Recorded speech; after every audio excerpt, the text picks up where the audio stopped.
It was a rainy afternoon in London when Daniel Craig, the man known to the world as James Bond, found himself walking past Buckingham Palace.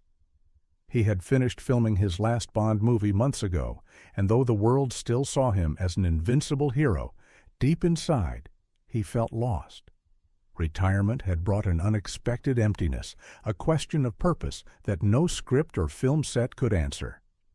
As he passed the grand gates of the palace, his gaze landed on the royal guard standing motionless in the rain. The soldier's face was unreadable, his body rigid, his red uniform soaked under the relentless downpour. Something about him felt different, an intensity in his stance, a subtle tremor in his fingers. It was as if the man was holding back a storm within himself. Daniel stopped. Why did this particular guard stand out? He had seen them hundreds of times before, their discipline admired worldwide. But this man, something was wrong. Driven by instinct, he stepped closer, ignoring the murmurs of the gathered tourists. He locked eyes with the guard. A flicker, just a flicker, of recognition passed between them. Then, breaking every protocol, the guard's lips parted, barely whispering, "Mr. Craig, you saved me." Daniel's heart pounded. Guards weren't allowed to speak while on duty. Yet this man had broken that sacred rule. For him. Craig glanced around. No one seemed to have noticed the breach of discipline. He had only seconds before the guard fell back into silence.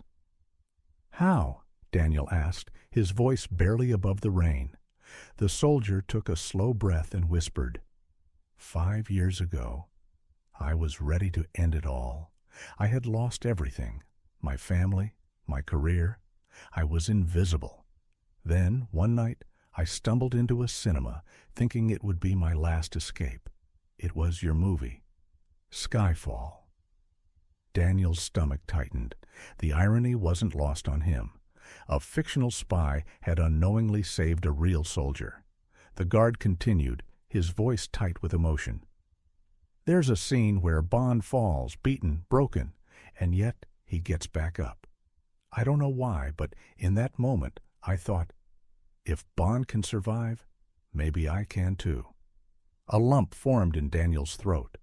He had spent years playing Bond, delivering lines about courage and resilience. He had never imagined those words could actually save a life. Before he could respond, a superior officer approached. The guard stiffened, face blank again. Daniel knew their exchange had ended. He had to leave. That night, he couldn't sleep. The encounter replayed in his mind. What if he hadn't walked past the palace that day? What if he had never taken the role of Bond? What if that soldier hadn't found hope in a fictional hero? The next morning, Daniel made a call. He reached out to the British Army, asking to meet the guards privately. At first, his request was met with bureaucratic resistance, but when his identity was revealed, doors opened. A week later, he found himself standing inside the Royal Guard barracks. Rows of soldiers, faces unreadable, stood before him. But he wasn't there to perform or entertain. He was there to listen. As he spoke about resilience, about fighting through life's darkness, he noticed the guard from that rainy day among the ranks. His eyes were no longer empty. After the talk, the soldier approached him in private. This time, his voice was steady.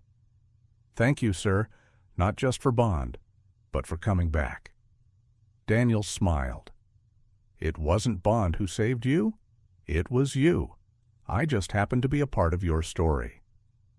As he left the barracks that day, Daniel Craig felt something he hadn't in months, a sense of purpose. He had spent years pretending to save the world. That day, he had met a man who proved that sometimes just showing up, just playing your role, fictional or not, could change a life forever. And that was more powerful than any spy mission.